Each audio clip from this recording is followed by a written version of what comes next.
살아계신 하나님의 말씀은 구약성경 이사야 53장 1절에서 2절의 말씀입니다.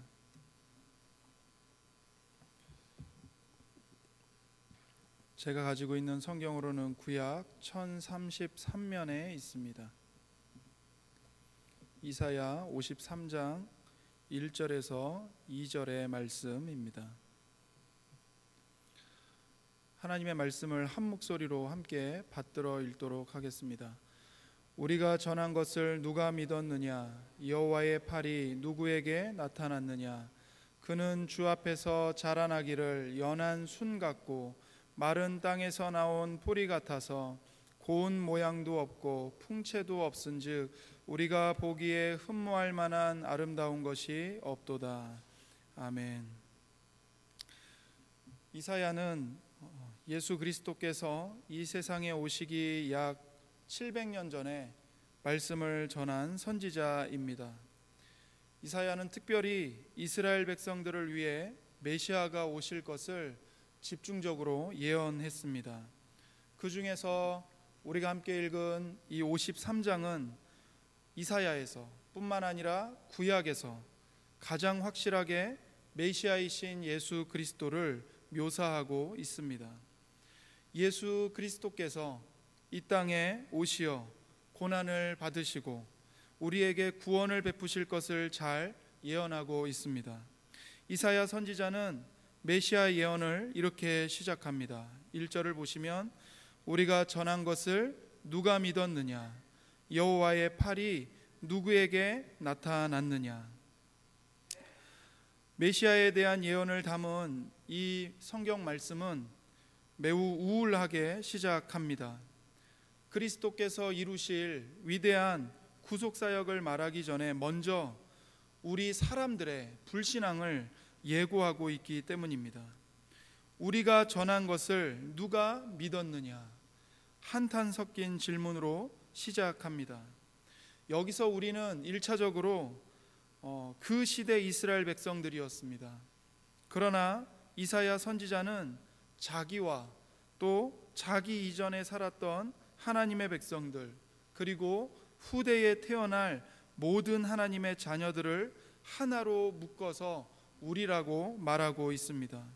그러므로 이 속에는 명백하게 지금 이 예언을 듣고 있는 우리도 포함됩니다. 본문에서 우리가 전한 것이란 바로 예수 그리스도로 말미암는 구원의 복음을 가리킵니다.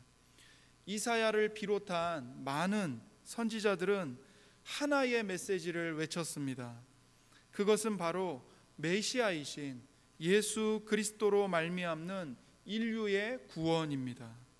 하나님께서 아담과 하와와 온 세상을 창조하셨습니다. 아담과 하와가 죄를 범했지요. 모든 사람들이 아담 안에서 타락하였지만 하나님께서는 사람들을 죄에서 구속하실 계획을 끊임없이 세상에 말씀하셨습니다. 구약의 선지자들은 이러한 하나님의 약속을 전해 주었습니다. 그래서 이사야는 우리가 전한 것이라고 말합니다. 하나님께서는 역사 속에서 하나님의 종들을 보내어 메시아를 통한 구원을 말씀하셨고 구약의 백성들은 이렇게 전파되는 복음을 들어왔었습니다. 하나님께서는 아담과 하와가 타락하자마자 구원의 약속을 그들에게 주셨습니다. 여자의 후손이 뱀의 머리를 상하게 할 것이라고 약속하셨습니다. 아담은 비록 하나님 앞에 범죄하였고 전 인류를 타락으로 빠뜨렸지만 여자의 후손 곧 메시아를 바라는 그 믿음으로 구원받았습니다. 그 후에 하나님께서는 제사 제도를 계시하셨습니다. 백성들은 하나님께 제사를 드렸습니다. 구약 시대에 제사 속에 죽었던 수많은 양과 짐승들은 예수 그리스도의 죽으심을 미리 보여주는 것이었습니다. 예수님이 십자가에서 피 흘려 죽으신 것은 우리의 죄를 위해서 죽으신 것이지요. 영원히 대속제물로 오셔서 우리를 죄 가운데서 구원하시기 위해 죽으셨습니다. 제사는 온 세상의 죄를 대신하여 죽는 하나님의 어린 양이신 예수 그리스도의 죽으심을 미리 보여주는 예표였습니다. 광야에서 불뱀에게 물려 죽어가는 사람들을 구하기 위해서 놋뱀을 만들어서 장대에다가 매달았죠. 그 높이 들렸던 놋뱀도 예수 그리스도께서 십자가에 못 박혀 죽으실 것을 알리는 표적이었습니다. 홍해가 갈라져 수많은 백성들이 지나가고 반석에서 샘물이 터져나와 수많은 사람들과 짐승들이 생수를 마시게 된 것도 그리스도의 고난과 구속의 공로를 바라보는 표적들이었습니다. 율법의 수여자인 모세가 약속의 땅에 들어가지 못하고 모세의 수종자였던 여호수아가 백성들을 이끌고 약속의 땅에 들어간 것, 이 사건도 여호수아와 같은 이름인 예수로 말미암은 구원의 승리를 바라본 것이었습니다. 이스라엘 백성들이 40년의 광야 생활을 마치고 가나안에 들어가 안식을 누린 것도 그리스도 안에서 안식을 누릴 것을 바라본 것이었습니다. 그들이 가나안 땅에서 하나님의 능력을 힘입어 싸우고 승리를 이룬 것도 모두 그리스도 안에서 성도들이 누릴 영적인 승리를 바라본 것이었습니다. 이처럼 이스라엘 백성의 모든 역사는 오직 한 분, 곧 메시아를 향하고 있고 메시아를 가리키고 있고 메시아를 보여주고 있습니다. 뿐만 아니라 하나님께서는 선지자들을 보내셔서 하나님께서 메시아를 통해 죄와 죽음으로부터 모든 백성들을 건져내어 구원하실 것을 예언하게 하셨습니다. 이처럼 이스라엘은 선지자들의 예언과 하나님의 일하심을 통해 메시아의 구원을 끊임없이 보고 들었습니다. 실로 우리는 이러한 사실을 확인하지 않고는 구약 성경을 단 한 장도 읽을 수 없습니다. 그러나 보십시오. 오늘 이사야 선지자는 이렇게 전해진 그 놀라운 메시아의 구원에 관한 소식을 도대체 누가 믿었느냐고 한탄하고 있습니다. 이것은 당시 이스라엘 백성들의 불신앙을 보여줄 뿐만 아니라 또한 후에 주님이 이 세상에 오셨을 때 그 백성들이 불신앙으로 메시아이신 예수님을 배척할 것을 미리 예고하는 것입니다. 이사야의 시대나 주님이 처음 오셨을 때나 지금이나 사람들은 메시아이신 예수 그리스도를 중요하게 생각하지 않습니다. 그러나 예수님 없이는 어떠한 구원의 진리도 없습니다. 예수님이 없이는 하나님과의 화해도 없습니다. 예수 그리스도 한 분을 통하지 않고는 우리는 어떠한 구원의 진리도 얻을 수가 없습니다. 우리는 오직 메시아이신 예수님을 통하여 하나님이 누구신지를 알게 됩니다. 사람이 어떤 존재이며 세상의 존재 목적이 무엇인지를 알게 됩니다. 우리가 예수님을 모르는 한 사람의 구원이 무엇인지를 조금도 알 수가 없습니다. 이처럼 하나님을 떠나 진노 아래서 태어나는 모든 사람들은 메시아이신 한 사람 예수 그리스도를 통해 구원으로 들어갑니다. 따라서 메시아이신 예수님을 어떤 분이라고 생각하는지에 의해서, 그리고 예수님을 어떻게 믿고 있는지에 의해서 우리의 인생과 영원을 향한 운명이 좌우가 되는 것입니다. 우리가 성경을 어디를 펼치든 성경은 집요하게 질문합니다. 당신은 예수 그리스도를 어떤 분이라고 생각하십니까? 이 질문에 대한 저와 여러분의 대답에 금생과 내세의 모든 운명과 미래가 달려 있습니다. 천국과 지옥이 이 질문에 대한 답에 달려 있습니다. 내가 이 땅에서 하나님과 함께 살 것인지, 아니면 반대로 죄 가운데서 홀로 죽어갈 것인지도 이 질문에 대한 대답 하나에 달려 있습니다.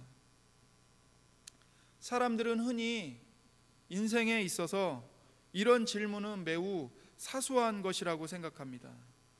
그보다 훨씬 더 중요하고 시급한 문제들이 있다고 생각합니다. 그러나 사실은 인생에 있어서 이보다 더 중요한 질문은 없습니다. 메시아이신 예수님에 대한 태도가 우리 개인은 물론 인류 전체의 행복과 불행의 결정적인 분기점이 됩니다. 그러므로 사람들에게 절실하게 필요한 것은 예수님 앞에서 진지해지는 것입니다. 내가 어디로부터 와서 어디로 가고 있는지, 내 인생의 마지막에 무엇이 나를 기다리고 있는지 스스로 진지하게 질문해야 합니다. 예수님은 어떤 분이신가? 아무 죄가 없음에도 불구하고 예수님은 왜 십자가에서 비참하게 저주를 받고 죽으셔야만 했는가? 그분이 3일 만에 다시 살아나신 이유는 무엇인가? 왜 성경과 교회는 이토록 집요하게 예수님 한 분을 증언하는 일에 목숨을 걸고 이토록 창념하는가? 이에 대하여 사람들은 성경의 말씀에 귀를 기울여 들어야 합니다. 이것은 불신자들에게만이 아니라 이미 믿는 신자들, 우리에게도 동일하게 중요한 일입니다. 왜 우리에게 메시아가 필요한지, 지금도 예수님이 아니고서는 하나님 앞에서 아무 소망이 없는 존재인 그 이유를 깨달아야 합니다. 오늘날은 정말 은혜의 시대입니다. 곳곳에 교회가 있어서 복음을 전파하고 있고, 손만 뻗으면 어디서든 성경을 잡을 수 있습니다. 정말 어디서든 성경을 펼쳐서 읽을 수 있는 시대입니다. 인류 역사에 지금과 같은 은혜의 시대는 없었습니다. 그럼에도 불구하고 수많은 사람들이 구원받지 못한 채 죽어갑니다. 가장 큰 이유는 자기 영혼에 대한 무관심 때문입니다. 사람들이 TV를 보면서 의사들이 한 생명, 한 사람을 살리기 위해 그 수술에 아주 집중해서 땀을 흘리며 수술해야 하는 모습을 보며 감동을 받고 뭉클함을 느낍니다. 정말 그 메스 하나, 그 손끝 하나 정말 신중하게 하려고 의사가 얼마나 집중하면서 수술하는지 모르죠. 그 모습을 보면서 우리는 생명을 살리는 일의 소중함을 깨닫게 됩니다. 그런데 육신의 생명을 살리기 위해 온 힘을 다 쏟는 의사를 보며 감동을 받지만 정작 자기의 영혼이 죽어가고 있는 것에 대해서는 아무 관심이 없습니다. 아무 생각이 없습니다. 이게 모든 사람들이 가장 비참한 큰 이유입니다. 우리는 지금 당장 진지한 마음으로 주님의 말씀을 청종해야 합니다. 메시아이신 예수님 앞에서 나의 믿음의 고백을 분명히 해야 합니다. 당신은 예수 그리스도를 어떤 분이라고 생각하십니까? 우리에게 질문하는 이 성경의 질문에 곰곰이 생각을 해야 하고, 성경이 무엇을 답하고 있는지를 들어야 하고, 내가 그것을 어떻게 믿어야 할지를 분명히 해야 하는 것입니다. 그리고 교회는 언제나 세상 사람들에게 제일 먼저 메시아에 대하여 들려줄 분명한 말씀을 지니고 있어야 합니다. 사람들이 교회를 향해 무엇을 요구하든, 교회가 세상을 위해서 이런 일을 해야 한다, 교회가 이 나라를 위해서 이런 일을 해야 한다, 뭘 요구하든 간에 교회의 가장 중요한 사명은 그들에게 예수님의 복음을 들려주는 것입니다. 이사야는 이어서 여호와의 팔이 누구에게 나타났느냐라고 말합니다. 성경에서 팔은 능력 혹은 힘을 뜻합니다.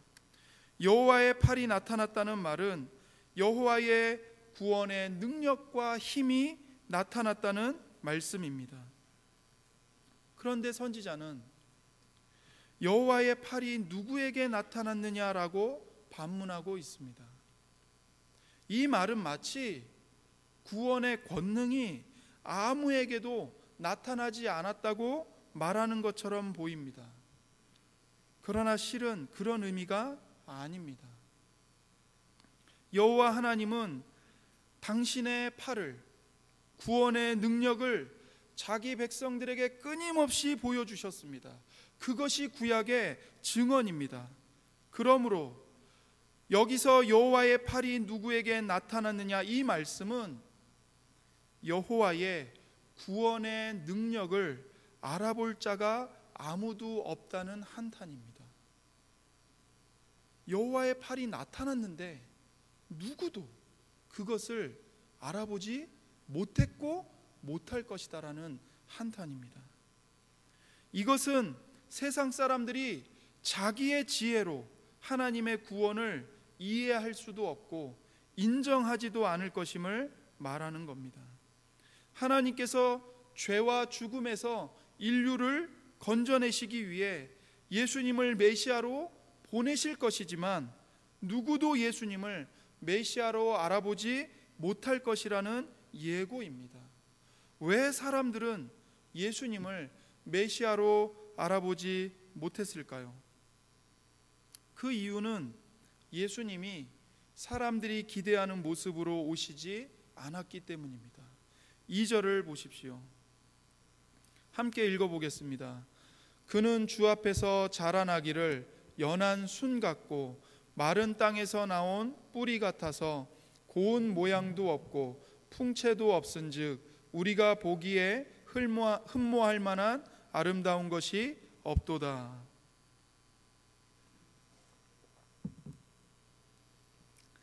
예수님은 분명 온 세상을 구원할 메시아이십니다. 그럼에도 불구하고 지금 이 말씀이 말씀하고 있는 것처럼 예수님의 겉모습은 너무나 초라한 모습이었습니다.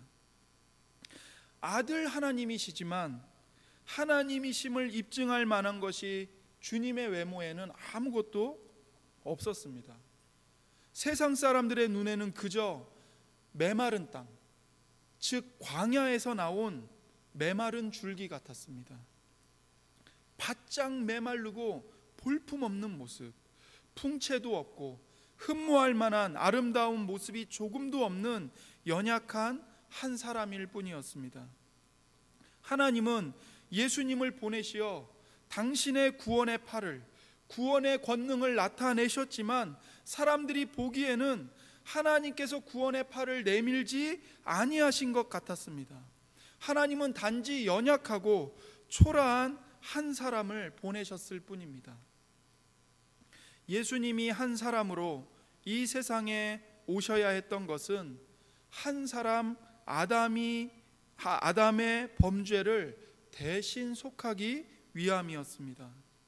인류의 대표자인 아담의 범죄를 대속하기 위해서는 아무 죄가 없는 완전한 한 사람이 죽음으로써 모든 죄값을 대신 치러야 했기 때문입니다.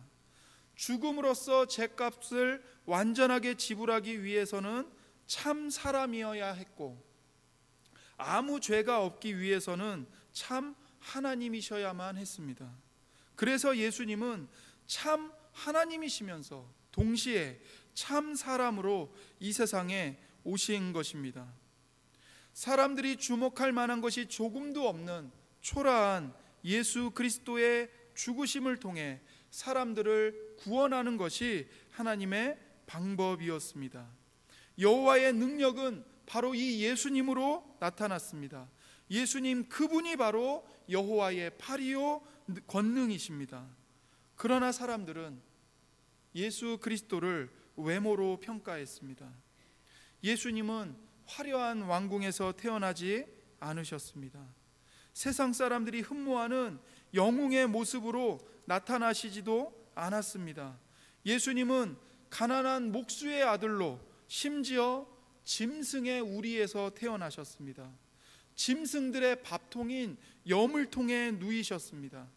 이사야의 예언대로 가장 천하고 낮은 곳에서 태어나셨고 촌뜨기인 나사렛 사람으로 자라셨습니다. 유대인들은 예수님을 보며 조롱했습니다.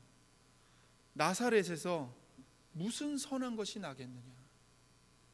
예수님 이름 앞에 꼬리표처럼 붙어 다니는 것이 바로 나사렛 예수였습니다. 갈릴리 나사렛, 그 천한 동네에서 무슨 선지자가 나오겠느냐, 무슨 그리스도가 갈릴리에서 나오겠느냐. 예수님께는 사람들의 눈길을 끌만한 학벌이나 가문이 없었습니다. 그런 예수님이 사람들의 지지를 얻으려면 예루살렘에 있는 학자들, 예루살렘에 있는 권력자들, 그들과 손을 잡으셔야만 했습니다. 그러나 예수님은 그들과 손을 잡는 것을 거부하셨습니다. 예수님의 설교는 지혜와 권능을 동반한 영향력 있는 설교였지만 사람들은 예수님의 복음을 거절했습니다. 예수님의 보잘것없는 모습에 대한 편견이 그들의 눈을 가리웠기 때문입니다. 오늘날 사람들도 유대인들처럼 편견을 갖고 예수님과 교회를 평가합니다. 세상 사람들은 언제나 비천한 지역의 출신들을 무조건 깔보았습니다. 그렇게 함으로써 자신들을 정당화하고 남들 앞에서 우월감을 맛봅니다. 세상의 문제에 대한 해답을 제시하려면 특별한 지역에서, 특별한 학군에서, 특별한 학위를 받은 전문가여야 합니다. 일개 땀 흘리면서 일하는, 하루 벌어서 하루 먹고 사는 막노동꾼이 아니라 유명한 대학교에 권위 있는 대학 교수가 해결책을 제시해야 합니다. 이러한 세상의 모습에 예수님은 전면적으로 도전하시고 충돌하셨습니다. 세상은 위대한 사람들이 답을 내놓아야 한다고 생각합니다. 세상은 강자만을 주목합니다. 그러나 하나님은 언제나 사람들이 주목하지 않는 미천한 자들을 통해서 하나님의 구원을 보이셨습니다. 구약 성경, 신약 성경, 성경 전체가 그것을 증언하고 있습니다. 골리앗이 그 큰 키와 어마어마한 무기를 가지고 이스라엘 백성들을 조롱하고 있을 때 그 골리앗 앞에 누가 나섰습니까? 어린 소년 다윗이었습니다. 아무도 주목하지 않았던, 집에서도 아주 종처럼 취급을 받으면서 형들은 좋은 대접을 받고 있을 때 밤에 한밤중에 저 추운 광야에 나가서 양이나 돌보았던, 그 종과 같은 취급을 받았던 어린 소년 다윗, 아버지조차도 다윗을 중요하게 여기지 않았던 그 다윗, 그 다윗을 통해 하나님은 구원을 이루셨습니다. 고대 중군동 역사에서 모든 패권을 잡았던 애굽, 아시리아, 바벨론, 페르시아, 로마가 있었는데 하나님이 구원의 언약을 담는 그릇으로 사용하셨던 민족은 보잘것없는 이스라엘이었습니다. 내세울 것 하나도 없는, 아무도 주목하지 않는, 미천한, 비루해 보이는, 정말 광야에서 올라온 그 삐쩍 마른 줄기 같은 이스라엘. 하나님은 언제나 그런 식으로 역사하셨고 세상에게 도전하셨습니다. 내가 너희들에게 제시하는 구원의 길이 너희들의 생각과는 완전히 다르다. 너희들의 생각과 내 생각은 땅과 하늘의 차이만큼 다르다. 나는 너희들이 부패한 본성으로 생각하고 요구하는 방법으로 너희들을 구원하지 않는다. 나는 여호와 하나님이다. 이게 하나님의 구원의 방법입니다. 이러한 하나님의 구원의 절정은 연약하고 초라한 예수님에게서 나타났습니다. 사람들은 예수님의 연약하고 초라한 모습을 비웃고 조롱하지만 아들 하나님이신 예수님께서 이렇게 연약해지신 이유는 연약하고 죄 많은 우리를 구원하시기 위함이었습니다. 예수님은 궁핍하고 연약한 사람으로 사시면서 인간이 겪는 모든 슬픔과 고난을 몸소 체휼하셨습니다. 가장 연약한 자의 고통이 가장 위대한 분의 고통이 되었고, 가장 죄 많은 자의 슬픔이 가장 의로우신 예수 그리스도의 마음의 슬픔이 되었습니다. 세상이 버린 사람들을 예수님은 끌어안으셨고 그들과 함께 먹고 마시며 함께 사셨습니다. 죄인들의 친구라는, 세리와 창녀들의 친구라는 손가락질을 받으며 사셨습니다. 그렇게 죄인인 우리들에게 하나님을 버리고 세상에 모든 것을 팔아버린 창녀와 같은 우리들에게 친구로 다가오셨습니다. 주님은 단 한순간도 자기의 영광을 위해 사신 적이 없었습니다. 모든 것을 다 버려서 하나님을 섬기셨고, 고통받는 이 세상의 백성들을 위해 자기의 모든 것을 내어주셨습니다. 세상은 우리에게 말합니다. 네가 인생의 문제를 해결하려면 너 자신을 너 스스로 구원해라. 너는 피땀을 흘리고 완전한 능력과 자격을 스스로 갖추어야 한다.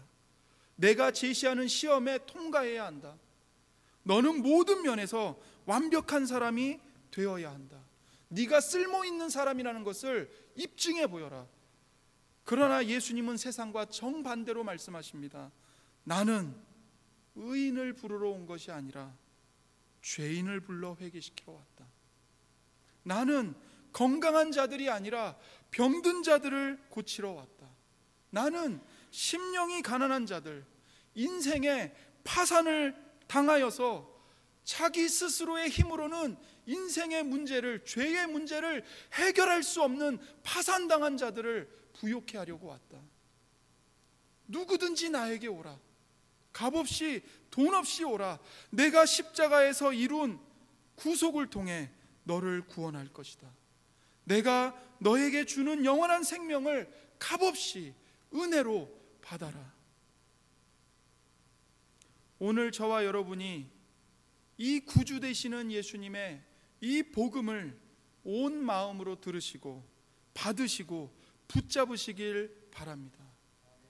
저와 여러분이 죄인임을 인정하고 내가 아무것도 아님을 고백하고 예수님을 의지하여 하나님께 나아가면 하나님은 저와 여러분을 받아주시고 저와 여러분의 삶에 역사하실 뿐만 아니라 저와 여러분 같은 아무것도 아닌 자들을 통해 하나님의 구원을 나타내 보이실 것입니다. 그리고 아무것도 아닌 저와 여러분을 통해서 하나님께서 홀로 모든 영광을 받으실 것입니다. 기도하겠습니다. 하나님 아버지, 감사합니다. 죄와 허물로 죽었던 자들이고 무능한 자들이고 인생의 파산을 맞은 자들이었는데 하나님의 아들이신 예수 그리스도를 우리에게 보내주시어 우리를 새롭게 하시고 우리를 부욕케 하시고 우리를 구원하여 주시니 참으로 감사합니다. 하나님, 정말 이 예수님을 보내주셨음에도 불구하고 세상은 이 예수님을 믿지 않고 있습니다. 무시하고 있습니다. 혹은 내 안에, 내 마음속에 나조차도 하나님의 구원을 거부하고 있지는 않는지 돌아보게 하시고 철저하게 하나님 앞에 낮아지게 하시고 정말 하나님이 예수 그리스도를 통하여 나타내 보여주신 그 구원의 은혜를 겸손함으로 받고 하나님을 송축할 수 있도록, 하나님께 영광을 올려드릴 수 있도록 은혜를 이 시간 우리의 모든 심령에 부어 주시옵소서. 감사드리며 우리 구주 예수님의 이름으로 기도드립니다. 아멘.